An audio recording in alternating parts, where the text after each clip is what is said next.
You ask Tiger to solve. This deals with linear equations with one unknown. The final result is y equals -1. Let's solve it step by step. Simplify the expression. Simplify the arithmetic. Group all constants on the right side of the equation.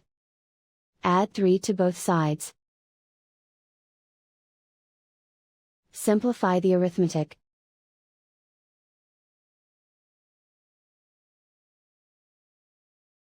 Isolate the y. Divide both sides by -3. Cancel out the negatives. Simplify the fraction. Move the negative sign from the denominator to the numerator. Simplify the fraction. And so the final result is y equals -1.